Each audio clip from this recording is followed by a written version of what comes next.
co spowodowało, że my zaczęliśmy źle oddychać? 150, może 200-kilowe osoby jeżdżące na tych elektrycznych wózkach. I ty również promujesz głodówki. Nie bójmy się, nie udusimy się. A co jest najtańszym, najbardziej dostępnym, najprostszym elektrolitem? To jest trochę jak narkotyk, tylko w ładnym opakowaniu. Wejście człowiekowi w ten stan taki trochę medytacyjny i uspokojenie tego układu naszego nerwowego. Stajemy się też bardziej odporni na dwutlenek węgla. Daje większą regenerację organizmu. Nasz organizm jest tak mądry, że on się nie chce zabić. Jajka są złe, bo cholesterol. Dzieci mają już niealkoholowe stłuszczenia wątroby. Dzieci państwo chcą mieć? To się nie uda, absolutnie. Tu nie ma żadnej szans. 0%. Just breathe, motherfucker. Dołącz do przygody, w której zadbasz o swoje zdrowie. Poznaj partnerów naszego kanału. Hemp King, Biozdrowy i Biowen. Odkryj produkty konopne, zdrową żywność z czystym składem i suplementy diety bez zbędnych dodatków. Linki do naszych partnerów znajdziesz w opisie pod filmem.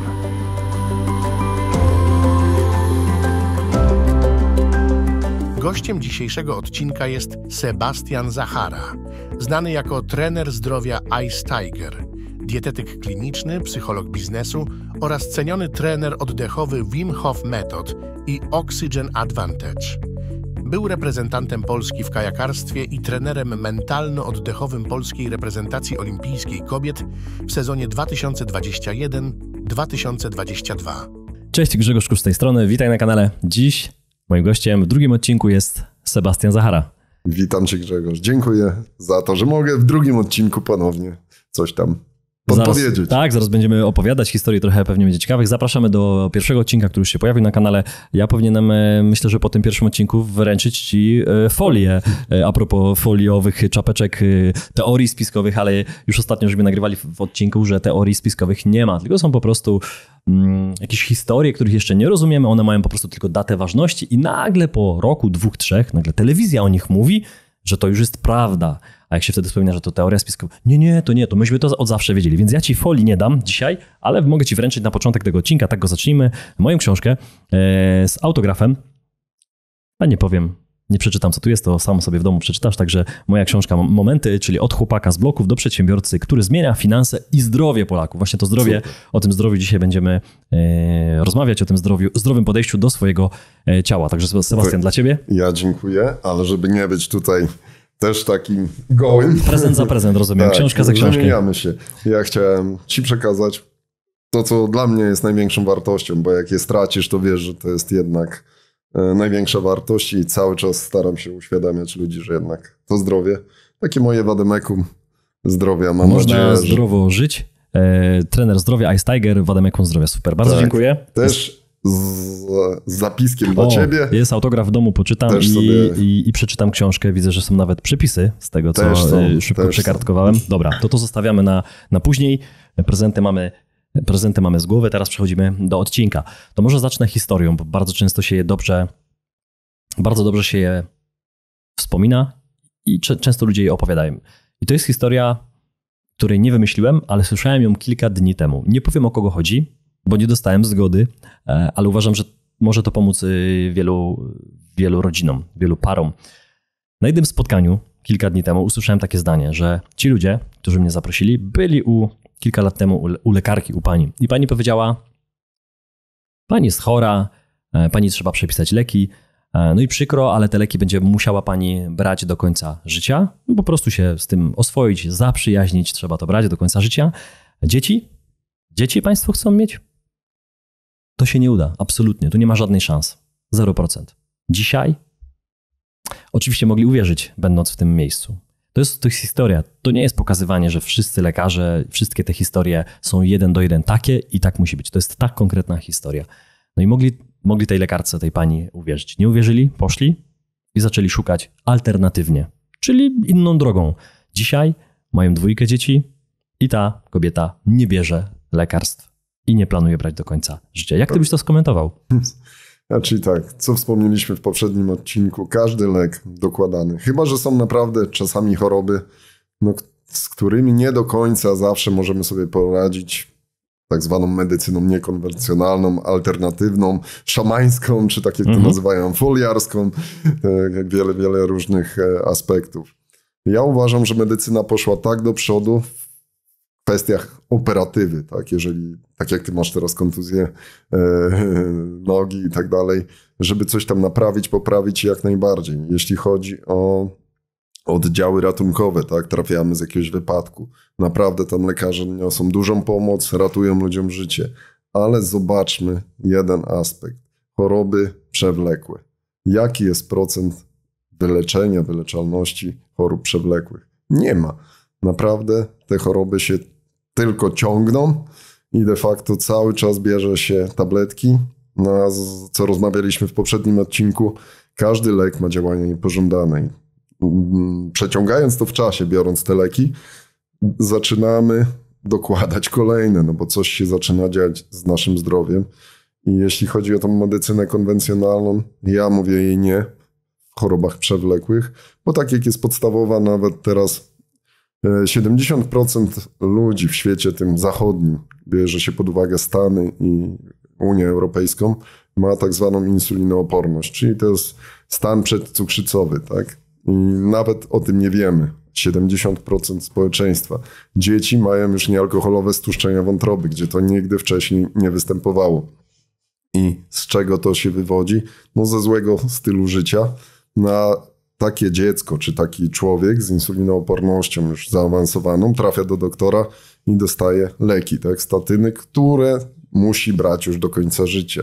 A proste kilka aspektów, które między innymi są zapisane w tym Vademekum, zmiany w swoim życiu powoduje, że ta choroba się cofa i nie trzeba wcale tych leków. Ale to wymienimy od razu, bo nie będziemy namawiać do kupienia książki. Nie. Aczkolwiek oczywiście dla tych, którzy chcą, to zapraszamy, ale dzisiaj jest odcinek, część ogląda, część słucha w trasie, więc kilka takich rzeczy, o których mówisz, że można zmienić w swoim życiu, bo to jest naprawdę kilka rzeczy, to wymień chociaż 3, chociaż 5 prostych elementów, które nas nic nie kosztują, tylko oczywiście silną wolę i to, że trzeba je wprowadzić i tego pilnować. Czyli często to jest duży problem, który poruszam, zmiana odżywiania, tak? Bo ludzie po prostu są tak zaprogramowani, tak nauczeni, że dzień zaczynają od jakichś tam płatków owsianych, czy jakichś tam płatków kukurydzianych na mleku, teraz już modnym, jakimś roślinnym. Ja zacząłem od rumianku dzisiaj dzień. Super. I ciężko czasami im w głowach poprzestawiać, że to wcale nie jest do końca, bo przez lata też byli programowani, że tam jajka są złe, bo cholesterol, masło jest złe, bo układ krążenia, mięso jest złe, bo nowotwory i tak dalej, ale płatki nasączone cukrem, mleko, które jest pasteryzowane, tak, UHT, to są rzeczy bardzo dobre, tak, szczególnie dla dzieci. Więc moim takim pierwszym zaleceniem ze strony jakby mojej koncepcji trenera zdrowia, bo jestem również dietetykiem, to jest zmiana żywienia. Głównie pierwsze, odstawienie produktów przetworzonych, tak? Rezygnacja z McDonaldów, czy tam nie będziemy reklamować, no ale z takiego jedzenia przetworzonego, tych pakowanych w sklepach, dostępnych wszędzie, różnych kolorowych, przyciągających wzrok napojów, soczków pseudoowocowych, bo te soczki owocowe to często jest sama glukoza. Coca-Colę kiedyś też sprzedawałeś, z tego co pamiętam. Też. Także wiesz, że w swoim życiu byłeś po tej czarnej dosłownie nomen omen mocy, a dzisiaj jesteś po tej drugiej stronie. Okej, czyli żywienie, zmiana żywienia. My o tym często mówimy w poradniku zdrowia, który napisaliśmy z gośćmi naszych odcinków. Też o tym jest kilka rozdziałów. No to jest pierwszy punkt. Co dalej? Odpowiednie nawodnienie, bo to jest bardzo istotny temat i tu nie chodzi o to, żeby zalewać się wodą, czy różnymi napojami, bo my tego nie przyswoimy, tylko z odpowiednimi elektrolitami. To są najważniejsze aspekty. A co jest najtańszym, najbardziej dostępnym, najprostszym elektrolitem? Sól. Nasza polska sól kłodawska. Więc tutaj mamy jakby najprostsze rozwiązania. Tak? Nie wspomnę na przykład o dobrej jakości magnezie czy potasie, którego jest deficyt teraz w glebach i wszystkie rośliny, czy nawet zwierzęta, które żywią się roślinami, nie są już tak syte, jakbym nazwał, i wartościowe, jak było to kiedyś. Dlatego trzeba pilnować podstawowe elektrolity, które ja zalecam, to jest właśnie sód, potas, magnez, żeby tego pilnować. I dla mnie poza odżywianiem i tym nawodnieniem jest jeszcze aspekt mentalny. Czyli tutaj zalecam często techniki oddechowe, bo one jakby ułatwiają wejście człowiekowi w ten stan taki trochę medytacyjny i uspokojenie tego układu naszego nerwowego, centralnego układu nerwowego i troszkę inne może spojrzenie na świat. Rzadko się o tym mówi, chociaż coraz częściej. Wspomniałeś o 3 elementach, czyli zmiana jedzenia, nawodnienie i to dobre nawodnienie, żeby zrozumieć z elektrolitami, żeby ta woda nie przelatywała. Tak. Pijemy 2 litry, ale ciągle się sikamy i nic się nie zmienia. No i 3 element, czyli zmiana mentalna. Na to też wpływa właśnie, tak jak wspomniałeś, prawidłowe oddychanie. Coś, o czym... No właśnie, pogadajmy o tym chwilkę. To znowu może przykład. Ja tych przykładów mam dużo. Ten akurat jest z mojego życia. Ja kilka miesięcy temu zrobiłem operację nosa. Znaczy samemu nie. Położyłem się i był zabieg jednak operacyjny z świetnym lekarzem, który zresztą nas ogląda, pozdrawiam, który powiedział, że ja tak słabo się dotleniam przez to, że tam po prostu mam coś poblokowane i trzeba po prostu poszerzyć jakiś tam kanał w nosie ze względu na to, że ja przez całe życie do tej pory się nie potrafiłem całkowicie dotlenić swojego mózgu. I to był dla mnie w ogóle to takie zdanie, które sprawiło, że ja się nie zastanawiałem, czy ja mam na tą operację iść, tylko powiedziałem, kiedy to robimy, bo jeśli to jest tak ważne, tam dostałem właśnie też informację, że to dotlenienie organizmu, wszystkich komórek podczas snu, że też oddycham najprawdopodobniej z otwartymi ustami. Zacząłem się tym tematem bardzo interesować. Już jestem po zabiegu, pół roku. No i spanie w nocy w ogóle pod kątem też czasami zaklejone usta. Chciałbym, żebyś ty też opowiedział, Sebastian, z swojego doświadczenia, jak to powinniśmy zbadać u siebie. Jak to zrobić i w jakim jesteśmy momencie i jak to zmienić. No bo co, śpimy od lat i jest wszystko dobrze, my nawet nie wiemy, jak oddychamy, no bo przecież nie kamerujemy się, nie nagrywamy się. A najczęściej w nocy chyba jest tak, że nie wiemy, jak ten oddech wygląda. Najczęściej to można stwierdzić po suchości w ustach. Jak rano się budzimy z suchymi ustami, to zazwyczaj jest to... Suche usta, nie gardło? Raczej sucho w ustach. Może usta. Źle powiedziałem. Sucho w ustach, dobra. Czyli w otworze gębowym, żeby było dla wszystkich najbardziej zrozumiałe. To jest często następstwem właśnie oddychania gębowego zamiast nosowego, które zatraciliśmy w dzisiejszej dobie. No ja w swojej drodze, w swoim epizodzie tym powrotu do zdrowia, jednym z aspektów było zainteresowanie się technikami oddechowymi, medytacją i tak dalej. No i przez to zrobiłem też pewne kursy, tak jak Wim Hof Technique, czyli byłem trenerem oddechowym Wima Hofa, później robiłem kursy Oxygen Advanced, czyli oddychanie Buteyko. Jeszcze taki Extreme Performance Training to bardziej dla sportowców, ale wszystkie aspekty mają jeden cel de facto, odpowiedniego dotlenienia organizmu. A co spowodowało, że my zaczęliśmy źle oddychać? Styl życia, jaki zaczęliśmy prowadzić. Czyli siedzimy w pozycji siedzącej, mamy załamany ten tor oddechowy i zazwyczaj zamiast oddychać tutaj przeponowo, zaczynamy oddychać klatką piersiową. Zamiast oddychać głęboko, oddychamy płytko i często za dynamicznie, za szybko, za duża częstotliwość oddechów na minutę. Zdrowy człowiek powinien oddychać 6, 8, 10 oddechów na minutę. To jest w dzisiejszym świecie wręcz nierealne, nieosiągalne. Rzadko który nawet sportowiec wyczynowy, których prowadziłem między innymi, jest w stanie do czegoś takiego dojść. Oczywiście z czasem treningowym tak. Ale tak dla naszych widzów, żeby najprostsze zalecenia i techniki, jak zmienić sobie życie poprzez poprawienie technik oddechowych i odpowiednie dotlenienie się, to jest zaklejanie właśnie sobie ust na noc. Nie bójmy się, nie udusimy się. A czym to zaklejać? Czyli tak, ja sugeruję najprostsze plasterki, bo są specjalne takie plastry, butejki, które okrążają, ale tak jak ja mam brodę, to się i tak nie przyklei. Niepraktyczne. Czyli zwykły plasterek, żeby nie był agresywny, żebyśmy nie odrywali sobie ze skórą, czyli bardzo delikatne plasterki, takie w rolkach 5-centymetrowe, jak są dzieci to 2,5-centymetrowy, przyklejamy na usta i nasz organizm jest tak mądry, że on nie pozwoli, żebyśmy się udusili, tak, i przestali oddychać. Więc tutaj nie ma obaw. Przetestowałem, już spałem wiele razy w ten sposób, no i jestem tu z wami. Także... Tak. I na pewno mi przyznasz, że sen jest głębszy i budzisz się bardziej wypoczęty, oddychając prawidłowym torem oddechowym.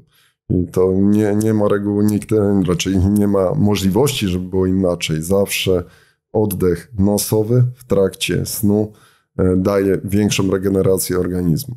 Poza tym w nosie są też również, to jest jedyny narząd, który wytwarza azot. Azotu nie mamy tak na co dzień w atmosferze, a nasz nos jest w stanie ten azot wytworzyć. Jest to dla nas również potrzebne.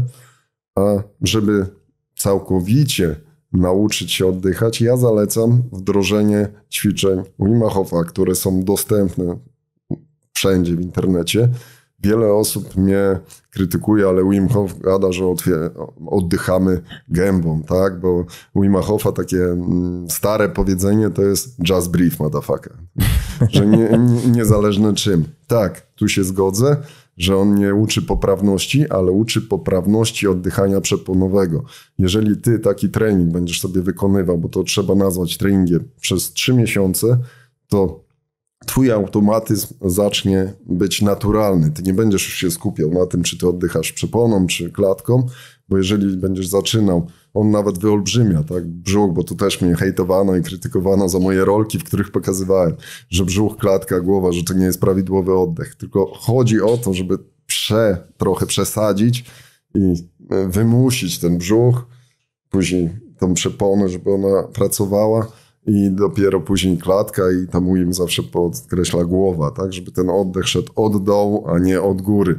I jeżeli ty takie coś powtarzasz codziennie, to tak jak uczymy się jeździć na rowerze czy chodzić, tak, po prostu staje się to powrotem do naszej natury i zaczynamy naturalnie oddychać przeponowo i poza tym stajemy się też bardziej odporni na dwutlenek węgla, który nas straszą. A taka jest prawda, że my bez dwutlenku węgla byśmy nie przeżyli. Tak? Bo im więcej dwutlenku węgla, tym więcej nasze ciało absorbuje tlenu, bo to jest tak zwany efekt Bora. I tutaj wiele osób, boi się tego dwutlenku węgla, a my właśnie oddychając te 6 czy 8 razy na minutę powodujemy to, że w naszym ciele produkuje się bardzo dużo dwutlenku węgla i ten dwutlenek węgla wymienia się po prostu z tlenem, biorąc oddech. I jest lepiej transportowany do wszystkich części naszego ciała. Mhm.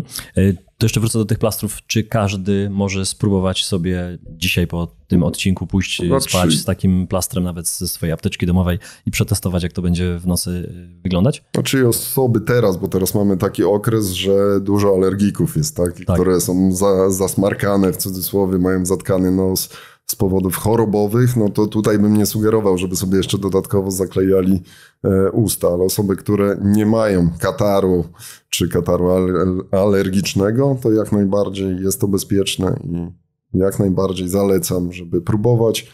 I to tak samo. Zaczynamy dzień w dzień sobie zaklejać usta i w końcu nasze ciało nauczy się oddychać naturalnie przez nos, bo to jest naturalny tor. Gębę Stwórca nasz stworzył do jedzenia i do gadania, nos stworzył do oddychania. Bardzo ważny temat, szczególnie w kwestii oddychania w nocy. Ja pamiętam podczas treningów czy biegowych, czy w piłce uczono mnie właśnie, żeby zamykać usta, a nie łapać często to zimne powietrze podczas biegu, gdzie potem gardło bolało i nie było przyjemności z tego treningu. Więc ja się tego nauczyłem, ja akurat problemu z tym nie mam, ale w nocy nie masz nad tym kontroli, bo śpisz, więc nie wiesz. I się dowiedziałem później, że jednak w nocy te usta pracują, a tak być nie powinno. Zobaczcie, o czym my rozmawiamy. O czymś takim jak oddychanie, o czymś takim naturalnym, że ten tryb życia, ten świat wymusił w nas to, że my musimy takie rzeczy nagrywać. Ale ta świadomość, że to źle robimy, no myślę, że od tego się zaczyna. Czyli ta metamorfoza finansowa, jak wiemy, zaczyna się w głowie, zdrowotna również zaczyna się w głowie, więc idźmy dalej. To idźmy może w cieplejsze rejony, chociaż za oknem u nas dzisiaj też ciepło, ale lećmy sobie na przykład na jakąś wyspę. No i polećmy sobie na przykład na Teneryfę, bo wszyscy chcieliby spędzać wakacje. Po co pracujemy? No, żeby mieć pieniądze, żeby wypracować tę emeryturę i żeby później na emeryturze odpoczywać sobie w pięknym miejscu, mieć na to kasę. No i oczywiście, żeby nam było miło i przyjemnie. Ty, mieszkając na Teneryfie, mówiłeś mi dzisiaj, że jesteś na tej Teneryfie, czyli na Wyspach Kanaryjskich, pięknym miejscu na oceanie. No i co? I widzisz nagle na wózeczkach ludzi, którzy są tam z Niemiec, z Wielkiej Brytanii i z innych krajów, którzy tam w dużej ilości przyjeżdżają i oni już nie mają zdrowia. I oni są tam, gdzie my będziemy za kilkadziesiąt lat, kilkanaście czy za kilka, w zależności od tego, ile mamy lat. Albo już, bo też wielu emerytów nas ogląda, pozdrawiamy. No i oni by chcieli tam być. I teraz nie jest ważne, żeby tam być, tylko żeby mieć siłę, żeby z tego wszystkiego korzystać, bo po co nam emerytura, tak jak ty podałeś ten przykład, że oni mieli po 150-200 kilo i na takim wózeczku ledwie jechali. to o tym zdrowiu mówimy po to, żeby dożyć starości 80, 90, 100 lat może nawet, ale żeby mieć tam sprawność pełną, a nie żeby ktoś musiał przy nas biegać, czy żeby wózkiem jeździć do sklepu czy na plażę. O tym pomyślałem. Opowiedz trochę o tym, co widziałeś na Teneryfie. Znaczy tak, ja na Teneryfie przemieszkałem ostatnie 4 lata. Bardzo piękna wyspa, jak ktoś nie był, to polecam, warto odwiedzić. I zobaczycie na pewno, szczególnie na południu Teneryfy, to o czym wspomniał Grzegorz, że jest bardzo duża grupa Anglików, Niemców, Francuzów, bo to są nacje, które najczęściej odwiedzają. Czyli ta zachodnia, bogata, szczęśliwa Europa. Tak. No, a najbardziej zwróciłem uwagę po Brytyjczykach. No, widać, że to Brytyjczycy, bo mają inny kolor karnacji, są biali, tak, w cudzysłowie, i bardzo otyli i specyficzni tam, bo na Teneryfę często przyjeżdżają troszkę specyficzni Brytyjczycy, bo ci bogaci podobno latają tam inne kierunki, dalsze. Tak, klasa średnia w cudzysłowie przyjeżdża na Teneryfę. I to są ludzie żyjący właśnie zgodnie z mainstreamem, czyli mainstreamowe jedzenie i później aspekty zdrowotne i wagowe. Mainstreamowa emerytura. Tak, i mainstreamowa emerytura. I leasing na wózeczek. Tak jak ja tobie powiedziałem przed nagraniem, że dla mnie najważniejsze jest to, nie wiem ile przeżyję, bo to nikt z nas nie wie, tak, bo można zginąć w wypadku samochodowym, nie życząc nikomu i tak dalej, ale dla mnie najważniejsze jest to, żeby cieszyć się jak najdłużej swoim życiem w sprawności, żeby móc normalnie się poruszać, chodzić o własnych siłach. No, dużym takim zjawiskiem i częstym na Teneryfie jest to, co wspomniałeś, 150, może 200-kilowe osoby jeżdżące na tych elektrycznych wózkach. No na tym Kanaryjczycy robią duży biznes, bo wynajem tego wózka to jest tam kilkadziesiąt, chyba 70-300 euro na tydzień. I takie osoby przyjeżdżają i oni są przywiązani dosłownie do tych wózków. Gdzie da się dojechać, to dojeżdżają. Nie są w stanie się ruszyć. No, są hotele specjalnie przygotowane pod takie osoby otyłe, które podjeżdżają dosłownie do tych hoteli i tym osobom trzeba pomóc z tego wózka zejść.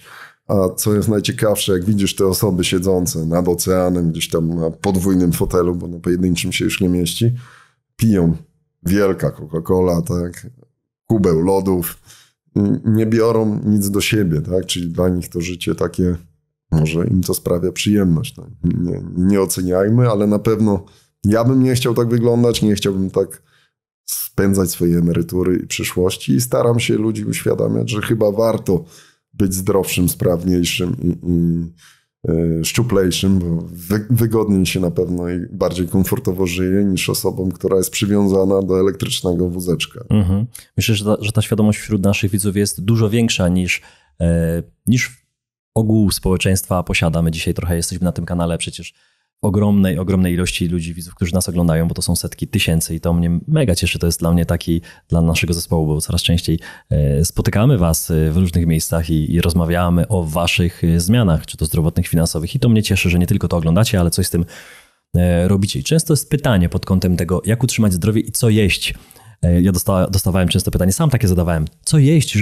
Co jedzą najbogatsi ludzie świata? Potem przestałem, bo stwierdziłem, że pieniądze nie do końca, że trzeba mieć świadomość, bo często te najlepsze rzeczy nie są wcale najdroższe i zadawałem pytania, jakie jedzenie jeść. I my często skupiamy się na tym, co jeść, a ty przecież promujesz często niejedzenie. I przecież pamiętamy po naszych babciach czy prababciach, że tam były przednówki na wiosnę, tak, że jeszcze nie urosło, a to stare już było zjedzone i był jakiś moment, że zostawała jakaś kapusta kiszona, może jakieś śledzie, ziemniaki, jakieś stare.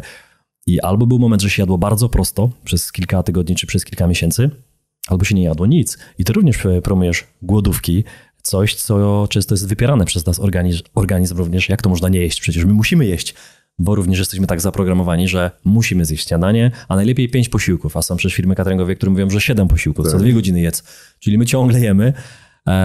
No i obyśmy nie doprowadzili się do takiej sytuacji, że jesteśmy właśnie za kilkanaście czy kilkadziesiąt lat tam na tej Teneryfie, tylko nie pływamy sobie po morzu, tylko jeździmy po chodniku tylko wózeczkiem, więc o tych głodówkach chciałbym, Sebastian, teraz trochę, bo wydaje mi się, że w Polsce dalej to jest 1% ludzi, którzy o tym coś wiedzą lub coś zrobili. Ja powiem szczerze, z ręką na sercu, że ja nigdy nie zrobiłem jakiejś takiej zorganizowanej głodówki, takiej zaplanowanej. Nie zrobiłem. Chyba że mnie brzuch bolał, bo czymś się zatrułem, to wtedy wiadomo, z automatu nie jadłem.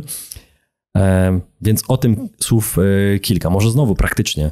Dla ludzi, którzy nigdy nie zrobili głodówki, nie idę w takie ekstremalne dla sportowców, tylko może dla kogoś, kto nigdy nie miał takiej głodówki, od czego zacząć, żeby się nie zrazić i nie zrobić sobie jakichś kłopotów większych?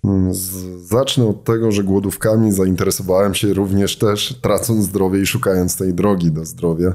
No i natknąłem się, że jest coś takiego jak post wodny czy głodówka lecznicza. A post wodny polega na tym, że nie jesz nic, sama woda? Jesteś o samej wodzie. Przez jaki czas? Czy to... Posty wodne są różne, bo można takie jak jest popularny teraz intermittent fasting, czyli takie poszczenie, załóżmy 16 godzin i 8 godzin jesz w tym okienku 8-godzinnym, do 24-godzinnych postów, poprzez 2-dniowe, 3-dniowe, 5-dniowe, 7-dniowe, 10-dniowe, aż do 40-dniowych, tak były zalecane najbardziej lecznicze i zobacz, że to nawet w religii katolickiej ten post chrystusowy miał 40 dni. 40 dni, tak. Dlatego każda religia de facto świata gdzieś tam przewija się ten post. A to, co wspomniałeś, w dzisiejszym czasie jesteśmy tak zaprogramowani, że my nie wyobrażamy sobie życia, żeby w ciągu kilku godzin zrobić sobie przerwę. Ale to jest chyba nawet uzależnienie, bym powiedział. Tak śmiem twierdzić, że być może część jedzenia ma takie dodatki, oczywiście w postaci cukru na przykład, który nas tak uzależnia, że my nawet nie chcemy, tylko my musimy jeść. My jesteśmy wręcz roztrzęsieni. Widzimy to często po dzieciakach, może wrócimy zaraz do tego jeszcze, że my nie możemy nie jeść. Że to jest trochę jak narkotyk, tylko w ładnym opakowaniu i nie można tego tak nazwać, no bo przecież biznes się kręci, jak my kupujemy jedzenie, a ile później wyrzucamy, to już jest kolejny problem społeczny. To wróćmy do tych głodówek. Mój krok i powrót do Polski zaczął się właśnie od organizacji pierwszego postkampu, który organizuję, czyli obozu, na który przyjeżdżają ludzie po to, żeby głodować w celach naprawy zdrowia i wielu aspektów pobocznych. Często to jest też utrata wagi ciała, tak? Bo takim efektem ubocznym, bo nigdy nie zalecam postów wodnych jako narzędzie do utraty wagi, tak? Bo to jest zawsze poboczne, tylko post leczniczy został nazwany z pewnych powodów, żeby to był post leczniczy i głodówka lecznicza. Ja sugeruję, żeby nie rzucać się nigdy na głęboką wodę, no ale wyciągnąć jakieś tam wnioski, poczytać sobie. Bardzo dużo jest literatury, coraz więcej publikacji naukowych. Nawet Nagroda Nobla została przyznana za proces autofagii, tak? Czyli? Że po 3 dniach niejedzenia nasze ciało zaczyna zżerać, w cudzysłowie, niepotrzebne komórki dla naszego organizmu. Nasz organizm jest tak mądry, że on się nie chce zabić, tak? On będzie chciał zostać przy życiu, a żeby mieć energię i zastrzyk ten energetyczny, on zaczyna zjadać elementy, to jest takie bardzo powiedziane nienaukowo, tak? Elementy z naszego organizmu, które są mu zbędne, czyli tkanka tłuszczowa różnego typu, zrośla, narośla. I to jest właśnie ten proces autofagii, który odpala się często dopiero w 3. dobie niejedzenia. Czyli wcześniej on nie działa. Raczej zależy od diety, bo można mieć taką troszkę imitację głodówki, zależy od twojej aktywności fizycznej, bo jeżeli zrobisz deficyt kaloryczny, tak, będziesz na diecie takiej 600-800 kalorii plus duży jakiś wysiłek fizyczny, więc ta autofagia się odpali szybciej. Ale w takim standardowym trybie życia najlepszy i największy wymiar mają jednak posty wodne, czyli pozbawienie energetyki do zera. I co jest najważniejsze, bo są różne szkoły, ja jednak popieram i promuję tą szkołę, która zaleca wodę z elektrolitami, czyli sód, potas, magnez. Dlaczego? Dlatego, żeby pompa sodowo-potasowa dobrze funkcjonowała, czyli nasze serducho było bezpieczne, układ krążenia funkcjonował bezpiecznie i żebyśmy nie mieli takich spadków energetycznych. I wierzcie mi, że po przetrzymaniu tych 3 dni, bo często to jest zależne od sposobu odżywiania, w jakim się poprowadzimy, ale nawet jak jemy na dietach wysokowęglowodanowych jesteśmy i te pierwsze 3 doby mogą być dosyć ciężkie, bo organizm musi się przestawić na tak zwane zużycie i funkcjonowanie na ciałach ketonowych, więc te 3 doby mogą być takie z bólami głowy, ze spadkami energetycznymi i różnymi typu takiego niedogodnościami. Później ciało się tak przestawia, że jesteśmy w stanie sobie funkcjonować. Nie bierzemy tabletki na ten ból głowy wtedy? Nie polecamy. Tam wiele osób mnie pyta, czy w poście wodnym, jak są na różnego typu lekach, czy należy te leki odstawić. Ja nie jestem lekarzem, więc nie mogę powiedzieć, czy tak, czy nie. Na pewno trzeba monitorować bardzo dobrze te schorzenia, które mamy w trakcie postu wodnego. Ale moje doświadczenia, ja w Polsce jestem od września zeszłego roku, a już poprzez posty wodne przeprowadziłem ponad 100 kilkadziesiąt osób, uczestników właśnie moich postkampów. I dzięki temu te osoby się samo uzdrowiły z chorób takich jak na przykład cukrzyca typu 2 w stopniu nie bardzo zaawansowanym, insulinooporność, jakieś tam choroby autoimmunologiczne, po prostu te rzeczy zaczynają mijać, tak? Tylko to musi być mądre podejście do postu, nie takie troszkę nonszalanckie i z buta, jak jesteśmy często nastawieni. Też niektórzy ludzie oczekują od postu wodnego czegoś takiego jak weź tabletkę, nie? Że to już zadziała. Czasami trzeba te posty powtórzyć, no, zależy jak nasze ciało jest zatoksycznione, jak zasyfione, bo często zbieraliśmy ten cały zbędny bagaż, który mamy w swoim ciele przez x lat, a oczekujemy, że 3 dni nie zjemy i wszystko minie, tak? Bo ja 3 dni przecież nie jadłem. No i ja, żeby swoje zdrowie naprawić, no to na początku nie jadłem. Pierwszy mój post, pamiętam, to 10-dniowy. Ledwo go przeżyłem, ale bardziej mentalnie, bo stanowiło to u mnie też takie wyłamanie się z tych barier, jak można nie jeść tyle dni. I w 7. dobie miałem tak zwany przełom kwasiczy, gdzie jest troszkę spadek energii i często wzrost takich objawów chorobowych. To myślałem, że umieram po prostu. To był taki lęk we mnie i strach. Mój najdłuższy post, ale nie robiłem nigdy tego, nie polecam robić na wyścigi, to było 25 dni, a do dnia dzisiejszego, czyli ostatnie 10 lat, gdzie funkcjonuję z tymi postami wodnymi, nie jadłem około 400 dni już. Bo niektórzy mi też zarzucają, że posty wodne działają katabolicznie, czyli że organizm zjada mięśnie. No to Grzegorz, możesz być świadkiem, czy ja wyglądam na człowieka, który jest zjedzony. Wychudzony chłopak. Tak, wychudzony. Zaraz ci tutaj zamówimy ci jakiegoś steka. A w moim życiu ostatnich 10 lat około 400 dni już nie jadłem. Wow. No to są faktycznie liczby takie dające do myślenia, ale ktoś, kto nigdy takiego postu nie zrobił, nawet takiego piątkowego, że w piątek często w Polsce mówią, a to dzisiaj mięsa nie jemy, na przykład to jest chociaż jakiś tam post, albo nie jemy obiadu, albo przed świętami, albo właśnie te 40 dni. Jakbyś powiedział dla kogoś, kto dzisiaj dopiero tematem zaczyna się interesować. No bo taka moda, a może coś zaczynało dolegać tej osobie i mówi, no dobra, coś zacznę robić. To te 16/8 to jest jakiś taki dobry początek, żeby... Czyli 16 godzin nie jemy, a 8 jemy. Jak kiedyś, jak to usłyszałem, to mówię, jak? Jak to jest w ogóle możliwe? No ale potem zrozumiałem, że 8 godzin śpię.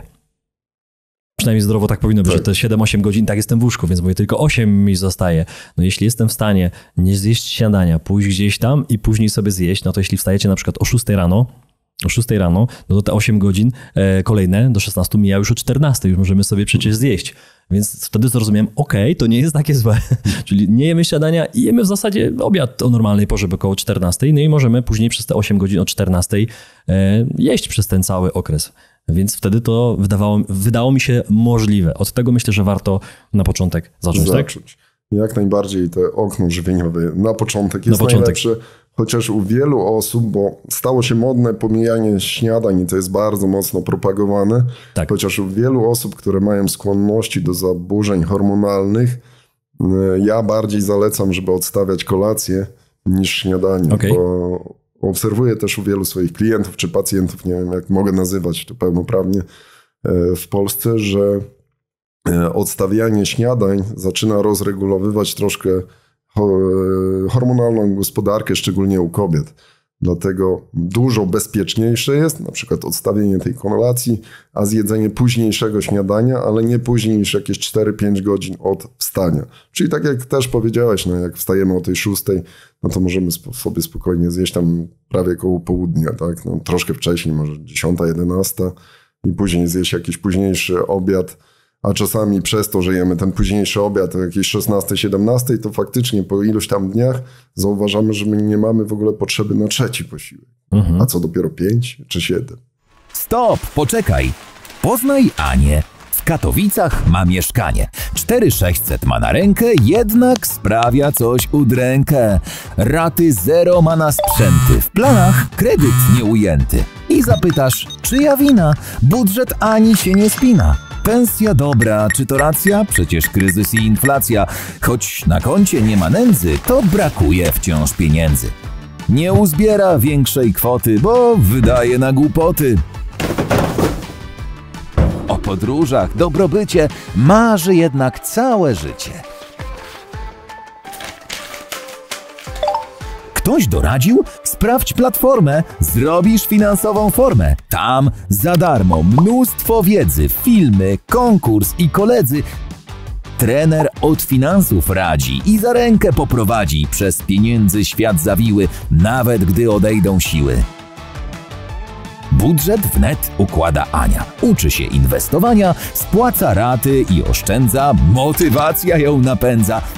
Nagle w życiu rewolucja. Finansowa ewolucja. Z każdym dniem jest spokojniejsza. Dług i stres się ciągle zmniejsza.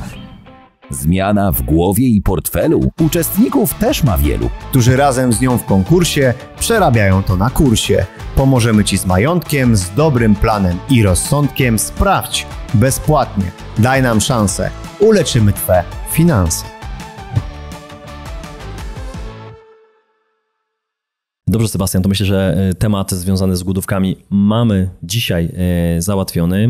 Warto, żeby się tematem zainteresować. Ja sam te okna żywieniowe już robię i obserwuję to u mnie. Ta autofagia może nie działa jeszcze, bo to jeszcze nie ten etap, ale już generalnie widzę ogromne zmiany. Dobrze, dzisiaj na zakończenie tego drugiego odcinka ostatnie pytanie, które nie będzie w sumie związane z dzisiejszym tematem, a może będzie. Sebastian, u Ciebie ogromna zmiana mentalna przez te lata i gratuluję Ci tej zmiany, bo wielu z niej po prostu nie wyszło i dzisiaj z nami nie ma, poddało się, a ty to wygrałeś. Powiedz mi, za co Ty jesteś wdzięczny?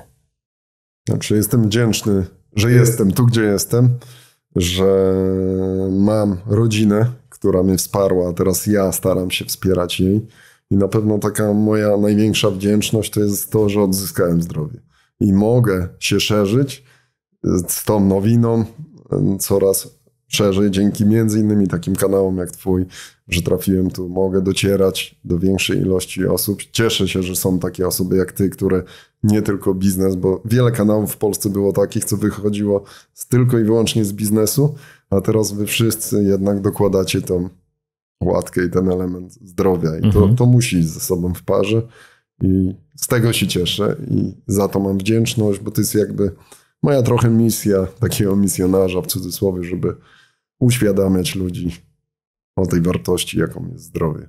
Dziękuję zatem misjonarzu, że przyjechałeś do nas i niesiesz i pokazujesz tą historię, dajesz mnóstwo też wiedzy, aby korzystać. Dzisiaj wydaje się, że żyjemy w takich idealnych czasach, chociaż nie wiem, czy idealne są, ale w bardzo dobrych czasach, gdzie jest wszystko. Zobaczcie, jest tyle wiedzy darmowej związanej właśnie z finansami, ze zdrowiem, z relacjami i dlatego to wszystko łączymy na kanale, mimo że zaczynaliśmy również ja zaczynałem od inwestycji, a przeszedłem te wszystkie etapy i uważam, że tak jak dzisiaj mamy finanse, świadomość, zdrowie, relacje, to są takie tematy 3-4, które są bardzo ważne i one się łączą i nie da się ich zostawić, dokładnie rozłączyć, powiedzieć, że tylko teraz przez 5 lat będę zarabiał albo przez 5 lat będę zajmował się zdrowiem. No nie, wszystko jest to połączone i dlatego nagrywamy i te filmy, jak widzicie, przeplatają się. Raz finanse, raz zdrowie, raz inne tematy i będziemy o nich coraz częściej mówić, bo czasy są dzisiaj takie, jakie mamy i bym ich nie oceniał, po prostu wydaje mi się, że potrzebujecie tych materiałów, bo sami nam piszecie.